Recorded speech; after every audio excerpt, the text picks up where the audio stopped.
Well, hello again and welcome to Tropical Plants at 53 degrees north.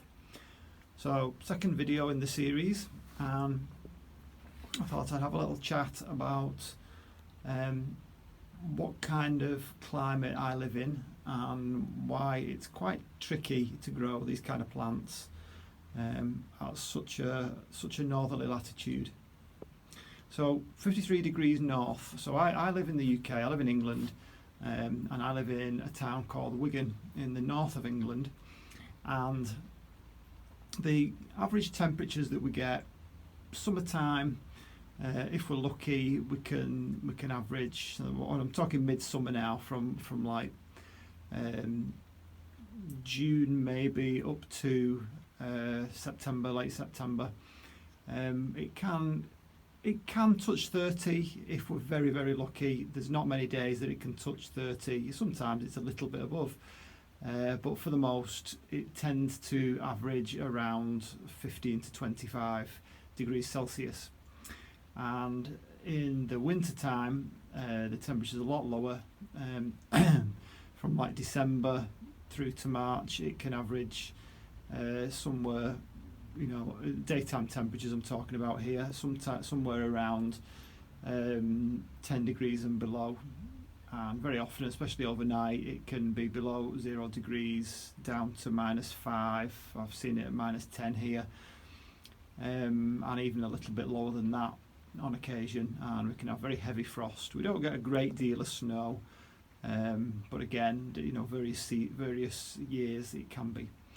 So for a lot of the year, the light levels are very low. So for 6 months of the year, especially the winter solstice, it's about 7.5 hours of light. So I'm expecting that I will have to supplement the lighting this year at some point.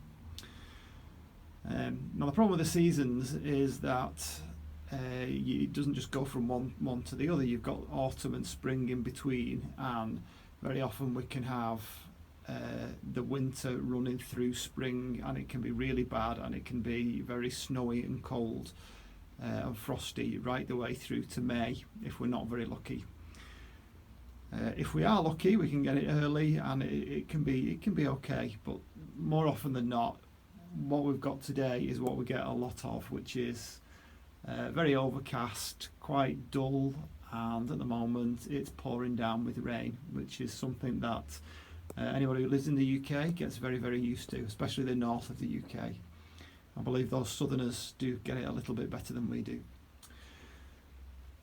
So it is a bit of a challenge, and just as an example, I mean this 14 by 10 greenhouse, it took me, I started bubble wrapping the inside of it.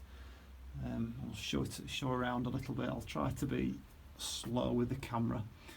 I started bubble wrapping it in just towards the end of August this year, and I was still at it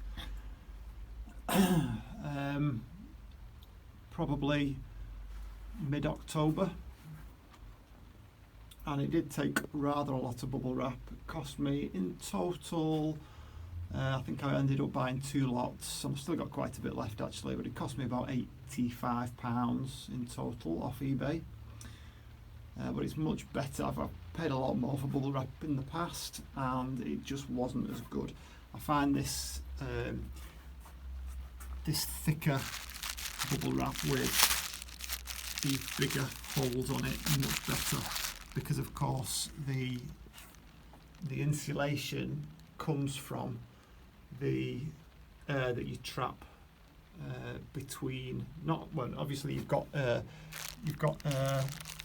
the bubbles are, but you also trap a layer of air between the plastic and the window pane, and because air is such a good insulator of temperature,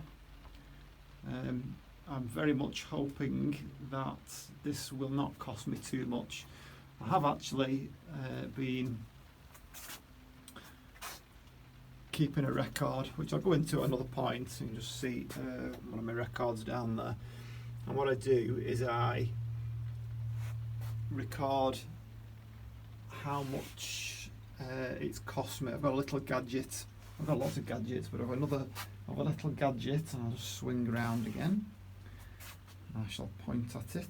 There it is, next to the fan, just to the right of the fan there, you can see it flashing, and that's the control. But underneath there, that white, I'll just point to it here, this thing here, what this does is, switch it on, there you go. So at the top it tells you how many hours the heater's been on, and at the bottom there it tells you what the cost is. You just input what it costs you per kilowatt hour.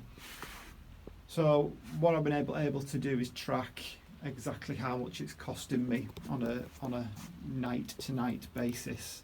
At the moment it's only coming on at the night because temperatures are only going down at night, but I expect as winter progresses the heater will be on quite a lot even during the day. It's strange really, because you can actually get a really cold night, but if it's clear because it's cold and you've got a cold sunny day, the fact that the sun's out and it's going through the glass actually heats up the greenhouse really nicely. So the worst conditions that you can get are dull and overcast and low temperatures night and day. So it's not necessarily the frosty nights or like a frosty 24 hours that costs the most, even though the heater would be on more during the night when it's frosty. During the day, if it's then sunny, that can even it out and make the cost actually less than if you've got this, temperatures below 5 but above 0 for 24 hours. But anyway, we'll get into that at some point. So I just wanted to give you an idea of the kind of conditions that I'm dealing with here, and this is, I suppose, is what makes it so unusual, the fact that if you have the right gadgets and a lot of hard work and effort and enthusiasm, that you can actually grow these kind of plants. I'm hoping, it remains to be seen. Just looking at this plum area over here, it's got a few yellowing leaves now. This is supposed to get 5 hours of sunshine every day, and it's clearly not going to get this in Wigan. But we'll see if I manage to keep it going. These leaves are yellowing, which is a shame, but I believe it can drop them over winter in our country, and it should hopefully spring back to life when the temperatures warm up a bit. I'll go into the plum areas at another point. So yeah, that's the conditions that we're dealing with, and this is a little insight into how I'm going to try and keep the temperatures hopefully it's a minimum of 12 degrees, which is quite warm really, considering I've got one little tiny heater down there, little 2 kilowatt heater, but it's doing admirably at the moment, and so far during the worst nights it's costing me about £2, which again sounds a lot if you multiply it over 30 days, but it's not over 30 days, is it? Because like for example last night it went quite mild, it only went down to about 9 last night. So I just think of it as you wouldn't think twice about going and buying a Starbucks every day, so I just think of it like that, and I try to put a little bit of money aside as well just in case, but we'll see how things develop.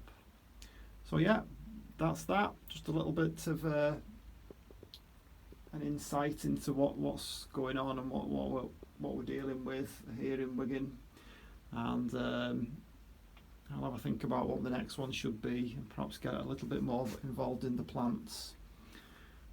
So I'd welcome any comments if anybody's interested in how I keep the greenhouse warm, how I've managed to insulate it. I have got like double layers in some areas. The fans, the various controls that I've got. There's a control over there that does night and day temperatures. My plan was I wanted it to be 18 degrees during the day, because a lot of these plants like a daytime rise in temperature by 5 to 8 degrees. but I tried it for about a month, and I was contacted by the electricity company that I get my electricity from to say that they were increasing my monthly fee by rather a lot. It was by about 40 quid a month. So that was the end of that. So now I keep a minimum of 12 degrees, and then the daytime temperature is whatever the daytime temperature is. I just can't afford to increase it by that much. Obviously for 6 months of the year that happens naturally anyway, but during the winter months it's going to have to be just whatever happens. So what other controls have we got? We've got the humidifier there, the fogger, and there's a control on that. I've also got a control on the fan, the big fan over there in the centre, and that comes on at the moment at 18 degrees. I've another fan that I just have on as and when I feel like it. It just kind of comes on and off. So yeah, I think that's it for now. So don't forget to like and subscribe. And I feel like exceedingly cheesy saying that. I watched everybody else and groaned and everybody else says it, but there you go. So yeah, do what you need to do if you want to watch any more of these, and if you don't, well, don't subscribe. So hopefully, fingers crossed, somebody will. Please, somebody will. And I'll see you on the next one. Bye.